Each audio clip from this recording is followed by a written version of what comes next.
அனைவருக்கும் வணக்கம். நான் தான் உங்களுடைய நல்லூர் பாண்டியன். 1000 கருத்து கணிப்பு வந்தாலும் சரி, தமிழ்நாட்டை ஆளப்போவது தளபதி தான் முதல்வர் ஆகப் போகிறார் என்ற நம்பிக்கையில் இருக்கும் டிவிகே தொண்டர்கள் அனைவருக்கும் உங்களுள் ஒருவனான என்னுடைய வாழ்த்துக்கள். 2026 தேர்தல் வர இன்னும் சில மாதங்கள் உள்ள நிலையில கட்சிகளும் தொண்டர்களும் தேர்தல் பணிகளில் தீவிரம் காட்டி வருகின்றன.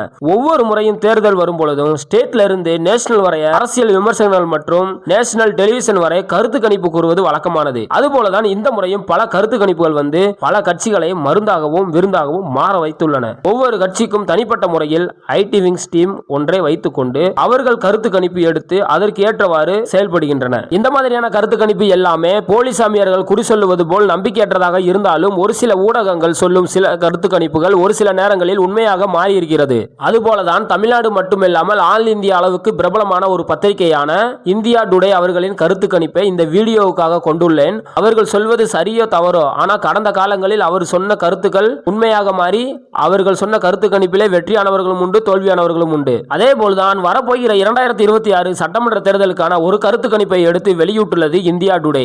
அந்த கருத்து கணிப்பை கேட்கும் போது உங்களுக்கு மனசு கொஞ்சம் கஷ்டமா தான் இருக்கும். இருந்தாலும் வீடியோ கடைசி வரைய பாருங்க. நம்ம சொல்ற ஒரு உண்மையும் கேளுங்க, அது உங்க மனசு குளிர வைக்கும். சரி, அவர்கள் எடுத்த கருத்து கணிப்பின்படி 45 விழுக்காடு வெற்று முதலிடத்தை பிடித்துள்ள கட்சி திமுக, காங்கிரஸ், விசிக போன்ற கட்சிகள் இணைந்த இந்தியா கூட்டணி தான். இதில் 33 விழுக்காடு வாக்கு பெற்று இரண்டாம் இடத்தை பிடித்துள்ள கட்சி அதிமுக, பாமக, பாஜக போன்ற கட்சிகள் இணைந்த தேசிய ஜனநாயக கட்சி தான். இதில் 15 விழுக்காடு வாக்கு பெற்று மூன்றாம் இடத்தை பிடித்துள்ள கட்சி தமிழக வெற்றி கழகம் தான். இந்த மாதிரியான 1000 கருத்து கணிப்பு வந்தாலும் தேர்தல் முடிவுகள் தான் நிலையானது. அதன்படிதான் இந்த தேர்தல் இருக்கும். திமுக மீது விமர்சனம் மூட்டையாக உள்ளது. இந்த நிலையில இந்த கருத்து கணிப்பு வெறும் கண் துடைப்பு மட்டும் தான். இதனை மட்டும் சொல்லவில்லை, தமிழகத்தில் தனியார் தொலைக்காட்சி நிறுவனங்களும் எடுத்துள்ள கருத்து கணிப்பிலும் இது போலதான் உள்ளது. விஜய் முதல்வராக போகிறார், விஜய் எதிர்க்கட்சி தலைவர் ஆகிறார், அதிமுக ஆட்சி அமைக்க போகிறது, பாஜக ஜெயிக்க போகிறது, இந்த மாதிரியான கருத்து கணிப்புகளை கூறி வருகின்றன. இரண்டு கட்சிகளும் வலுவான கூட்டணி அமைத்து இருந்தாலும் போதும்டா சாமி நீங்க தமிழ்நாட்டை ஆண்டது என கையெடுத்து கும்பிட்ட இந்த தலைமுறையினர்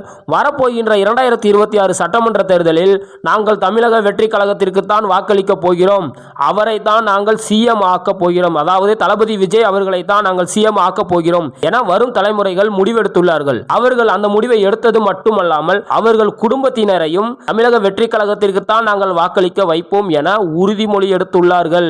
கடந்த தேர்தலுக்கும் இந்த தேர்தலுக்கும் மிக அதிகமான வித்தியாசம் உள்ளது. கடந்த தேர்தலில் அதிமுக, திமுக மட்டும்தான் மாறி மாறி போட்டி கொண்டிருந்தார்கள். இந்த தேர்தலில் மூன்றாவது ஒரு கட்சியாக தமிழக வெற்றி கழகம் வந்துள்ளது. அது மக்களுக்கு மிக நம்பிக்கையான கட்சியாக மாறி உள்ளது. அதனால் தமிழக வெற்றி கழகம் கொடுக்க போற பிரஷர்ல ரெண்டு கட்சியும் தலையை பிடிங்கிட்டு உட்கார போறாங்க. அதர் ஸ்டேட்டை கம்பேர் பண்ணும்போது நம் தமிழ்நாடு அரசியலுக்கு தனி வரலாறு ஒன்று உள்ளது. நாம் தமிழக அரசியலை பொறுத்தளவு நாம் தமிழ்நாட்டு அரசியலில் அதிக காலம் ஆட்சி அமைத்து அதிகாரத்தில் இருந்தவர்கள் சினிமா துறையில் இருந்து வந்தவர்களாகவே உள்ளார்கள். அதுபோலதான் எம்ஜிஆர், ஜெயலலிதா, விஜயகாந்த் அவர்களை தொடர்ந்து தளபதி விஜய் அவர்களும் அரசியலுக்கு வந்துள்ளார். எம்ஜிஆர், ஜெயலலிதா அவர்களை விட்டுவிடலாம், விஜயகாந்த் அவர்களை எடுத்துக்கொள்ளலாம். விஜயகாந்த் அவர்களுக்கும் விஜய் அவர்களுக்கும் உள்ள வித்தியாசம் என்னன்னா, விஜய் அவர்கள் விரும்புவது நாம் தலைமையில் தான் கூட்டணி அமைய வேண்டும், இல்லை என்றால் வேண்டாம் என்கிற மனப்பான்மையில் இருக்கிறார். அதனால் என்னவோ இதுவரை கூட்டணி அமைக்க முடியவில்லை. ஆனால் விஜயகாந்த் கட்சி ஆரம்பித்த 6 வருடங்களிலே எதிர்க்கட்சி தலைவர் ஆனார். அதற்கு காரணம் கூட்டணியை உருவாக்கவில்லை, மாறாக கூட்டணியில் இணைந்தார். அதனால் எதிர்க்கட்சி தலைவர் ஆனார். சாதாரணமான வெற்றி அல்ல. எதிரே இருந்த திமுக, பாமக, விசிக, காங்கிரஸ் கட்சிகளை ஓரம் தள்ளி அதிமுக கூட்டணியில் இருந்தே வெற்றி பெற்றவர். அதிலேயே எதிர்க்கட்சியாக செயல்பட்டார். தமிழ்நாடு மட்டுமில்லை, இந்தியாவை இன்று வரைக்கும் அரசியலில் எடுத்துக்கொண்டால் ஜாதியாலையும் மதத்தாலையும் ஊழலாலையும் அதிகம் பாதிக்கப்பட்டுள்ளது. அதனால் இத்தனை வருடம் இந்த விஷக்கிருமிகளுடன் பயணம் செய்து விட்டோம்.